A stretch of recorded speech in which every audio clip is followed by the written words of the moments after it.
guys, how you doing? Today is August 2nd and we're in Melbourne.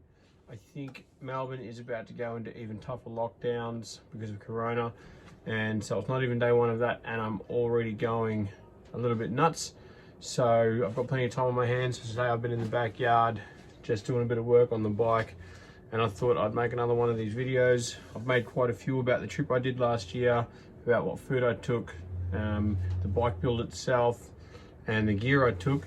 And a lot of people ask me all the time what tools I took and how did I cope with breakdowns and things like that. So I thought I would just take the time and go through all of that kit today. So we'll just get straight into it. This is my beer, by the way. Delicious. So this is the tool roll I took. It was literally, I had a different one, but it broke last minute, so it's just a cheap one I had sitting around at home, and probably weighs, I don't know, 1 or 2 kilos, fully loaded. So we'll go into that. I kept all of my sockets, etc., just wrapped up in a sock. So the sockets I took, 5mm Allen key, 10mm 8mm. That's the socket for my 22mm for my front axle. Small one for my battery, and all the other different various sockets that you need for the bike. Every single bike, if you know your bike, you should know what maintenance you need to do on them. The socks also acted as my rags when I was doing air filters and things like that, so they came in handy. In this sock, I kept just an assortment of, let's see if we can open that up,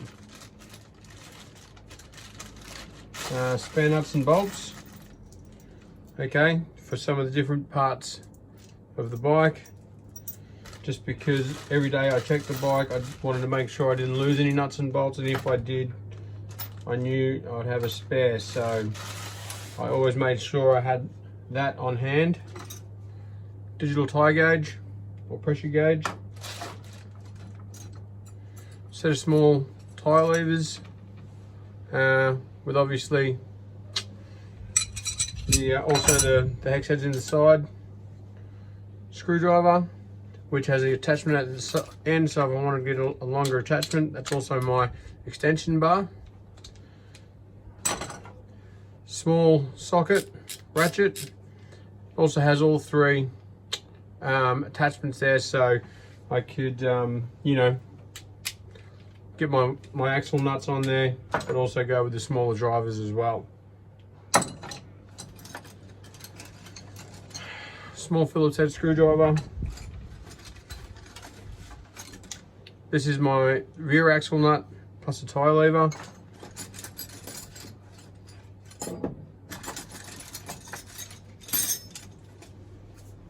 I had these little sharpeners in case I needed to sharpen my knives out on the road. All the different spanners you need to get the job done. A small shifter in case I lost any of my spanners or my sockets. Small pocket knife. It just sits in my, it's always just sat in there. Comes in handy every now and then. Spoke tightener. I made sure that was up in my tank bag with me every day. So I check my spokes every morning. Again, another 5mm Allen key for my bark busters. I kept that up in my tank bag. Stayed to check them every morning.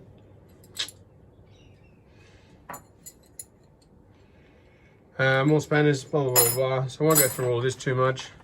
There's also an analog pressure gauge in case my digital one went flat. Loctite, but I'll go through that in a sec. What else do I have in here? Puncher repair kit, some spare batteries, a lighter. Made sure I had a lighter in every other bit of kit.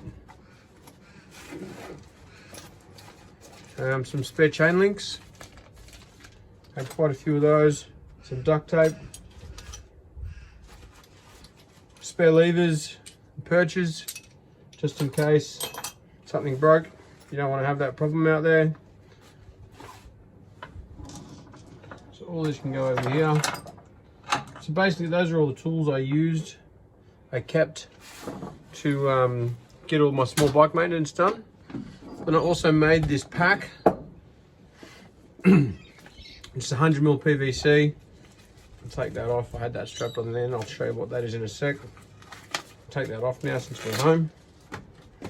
So this sat at the bottom of my panniers. It's pretty robust, but in this was all my emergency stuff.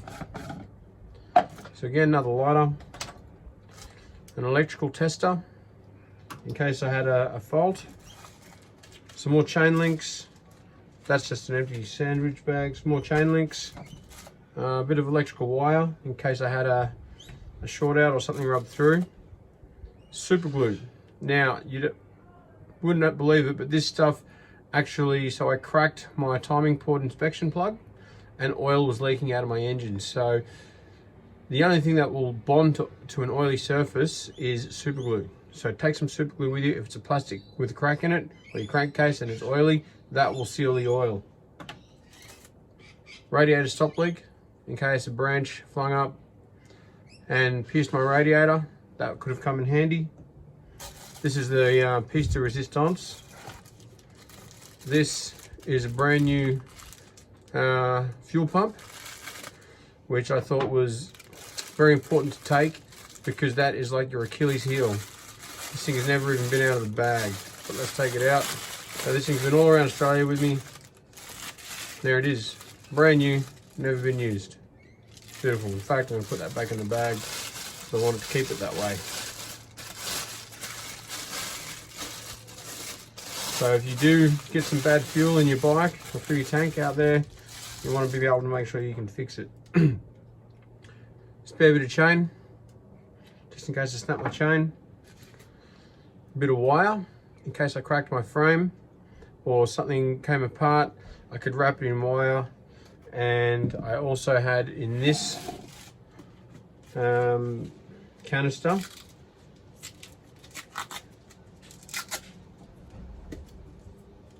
some foil, just a little tiny bit of foil there, and some JB weld. So let's say hypothetically I cracked my frame or my pannier cracked and I just needed to get something fixed. I could wrap it in the wire, maybe seal it with some tin and use the JB weld as a liquid weld adhesive. So that was the reason behind that. Some latex gloves. To be honest, I never really used them. I'll explain why in a minute. And another sandwich bag. Now at the bottom of this pack, 1, 2, these are my spare air filters. Now every time I'd get to like a major town or where I'd be picking up my resupply like Luna or Cooper Pedy, by the time I got there, so when I was out on the track and my filter was fouled, I would take the dirty filter out and have these pre-oiled, so you know, pre-oiled one there, pre-oiled one there, plus the pre-oiled one or the oiled one that's already in my bike. I never had to worry about having dirty filters and having unclean air. So all of that just fit neatly in there. Anything oily, greasy, petrol-y went in that canister, and it was nice and safe because it's pretty robust. So my fuel tank, my fuel pump was safe all the time. Some of the other things I brought with me.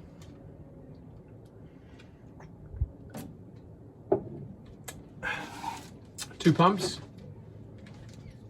This one did stop working, so it's actually, you know, useless now. And another pump there, so that was really good. These ones you can buy at Bunnings. They're a really good pump. They're really, really good. 10 pumps, 1 PSI, approximately. I had a little toothpaste tube of grease. Similar, but again, never really used it. Chain lube. This one's wrapped in duct tape because it was just covered in shit.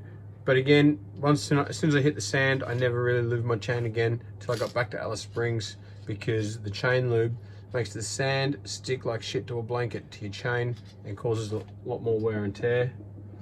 I kept a little bit of this stuff with me, but really just when I got to my major resupplies, I had some of this stuff posted out in my resupply pack, because you will be going to places that has really poor quality fuel. So you want to give yourself the best chance of success. So I just had, so on some of those stretches where I had to do close to 1,000 Ks and carry 1,000 Ks worth of fuel, or 50 litres of fuel, I made sure I had enough of this to go into all of that fuel. So I was always topping up with clean fuel. So the stuff like that, which actually I had in a smaller can, the chain lube and things like that, they just went in the back pocket of my pannier bags at the very back. So anything oily and greasy, but also in that went some duct tape, some gaffer tape, some other bits and bobs. I had a heap of cable ties with me at all times, so that was really good.